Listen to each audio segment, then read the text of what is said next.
Dragi moji kolege za Ishaba, vi pratite našu emisiju Ogilja TV, danas pričamo o tome, moj ime je Stanković Ogiljan, koordinator za posao, da vidimo šta je to u penziji, naš gospodin Blagoje Stanković. Jeste. I molim ću lepo, šta vi očekujete sa moje strane? Možete da mi kažete šta je to u penziji? A u penziji, super, što je lepo u penziju, radiš, ne radiš, a penzija dolazi i tako. Ali zato morao sam da radim dugo za penziju, da zaradim penziju. Cica Mica, završena priča, ćao. I Cica Mica, završena priča, tako da vidimo šta je to u penziji i da krenemo redom. Ajde, idemo. Penzija je novčana odredba, redovna novčana isplata koja se građanima daje po navršenju starosne dobi za penzionisanje u vezi sa invalidnošću. U slučaju gubitka člana porodice i u drugim slučajevima koje predviđa države.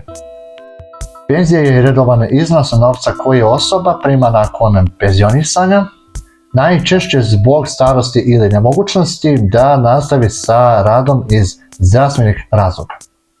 Penzija je u suštini način obezbeđivanja prihoda ljudima koji su završili svoje radne aktivnosti. Penzije mogu biti javne preko sistema socijalnog osiguranja ili privatne.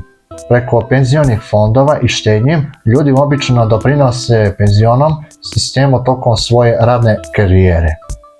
A kada dostignu određenu starost, počinju da primaju penziju koja ih izdržavaju u životu bez redovnih prihoda od rada. Penzija muškarac koji ima 65 godina, a žena penzija je 63 godina.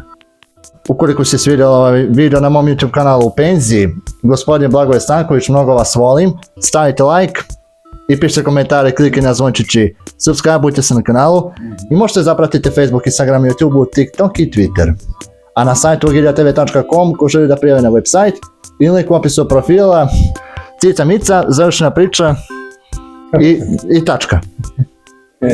Yes. Vidimo se.